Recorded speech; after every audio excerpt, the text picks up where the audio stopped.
요한계시록 16장 4절 5절입니다. 셋째가 그 대접을 강과 물 근원에 쏟음에 피가 되더라. 내가 들으니 물을 차지한 천사가 가로되 전에도 계셨고 시방도 계신 거룩하신 이여 이렇게 심판하시니 의로우시도다.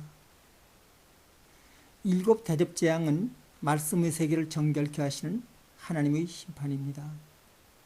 이 땅의 교회들에 임한 시대적인 환난과 고통입니다.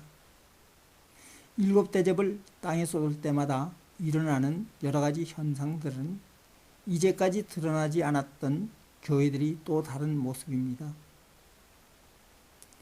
강과 물 근원에 쏟음의 피가 되더라. 강과 물들의 근원은 하나님의 말씀을 상징합니다. 하나님의 백성들은 이 강에서 흐르는 물을 마시며 살고 있었습니다. 그러나 말씀의 강물은 거짓 선지자들에 의하여 피와 같이 붉은 재로 변질되었습니다.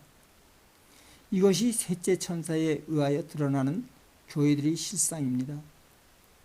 비밀한 예언의 말씀을 세속한 땅의 것으로 가르치는 교회들의 모습이 이와 같습니다.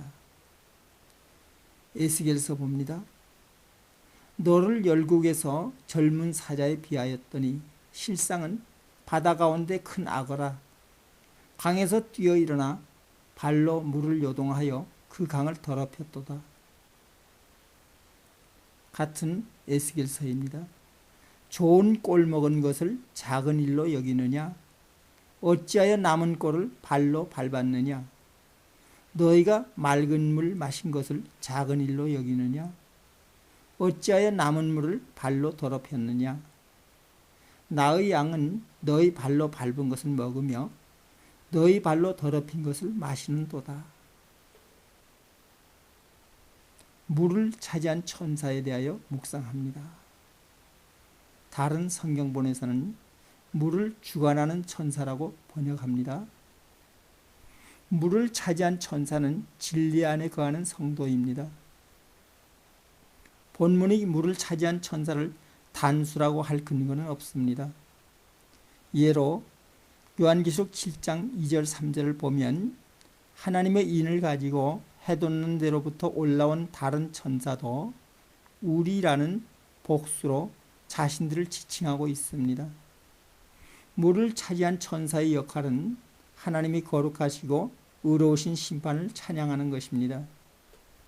하나님의 말씀은 생명의 샘, 깊은 물과 같습니다. 넓은 의미에서 생각하면 진리 안에 거하는 모든 성도들은 물을 차지한 하늘의 백성이라 할 것입니다.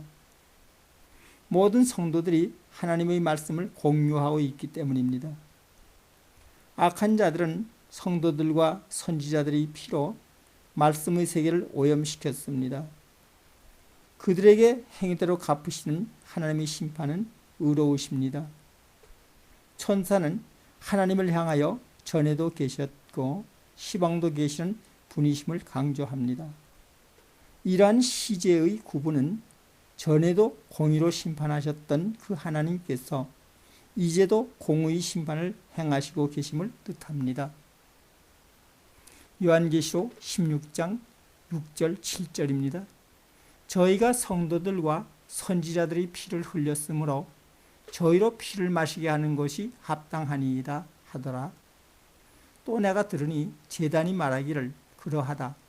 주 하나님 곧 전능하신 이시여 심판하시는 것이 참되시고 의로우시도다 하더라. 피를 흘렸으므로 저희로 피를 마시게. 이 심판은 피 흘리는 죄가 가득한 이 땅에 행위대로 갚으시는 하나님의 심판입니다. 심판의 대상은 진리가 아닌 세속한 땅의 교훈으로 가르치는 교회들입니다.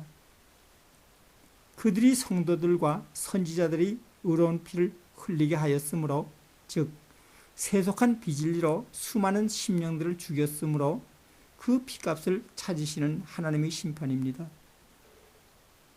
이사야서 26장입니다. 보라, 여호와께서 그 처소에서 나오사 땅의 거민의 죄악을 벌하실 것이라. 땅이 그 위에 잦았던 피를 드러내고 그 살해당한 자를 다시는 가리우지 아니하리라. 하나님께서는 에스겔 선지자에게 말씀하십니다. 너희가 두어 웅큼 보리와 두어 조각 떡을 위하여 나를 내 백성 가운데서 욕되게 하여 거짓말을 지어서 죽지 아니할 영혼을 죽이고 살지 못할 영혼을 살리는도다. 제단이 말합니다. 전능하신 이시여 심판하시는 것이 참되시고 의로우시도다. 하나님의 이 심판의 날을 기다리며 제단 아래에 있던 영혼들이 드리는 경배의 찬양입니다. 하나님께서 그들의 피를 신원하여 주시는 의로운 심판을 행하셨기 때문입니다. 계시록 6장 9절입니다. 하나님의 말씀과 저희의 가진 증거를 인하여 죽임을 당한 영혼들이 제단 아래에 있어 큰 소리로 불러 가로되 거룩하고 참되신 대주제여 우리 피를 신원하여 주지 아니하시기를 어느 때까지 하시려나이까 하니. 사랑하는 믿음의 형제 여러분, 이후로 교회들은 정결한 하나님의 제단이 되어 새로운 경배의 소리가 가득할 것입니다. 예수님께서는 말씀하십니다. 이기는 자는 내 하나님 성전의 기둥이 되게 하리니 새 예루살렘의 이름과 나의 새 이름을 그 위에 기록하리라.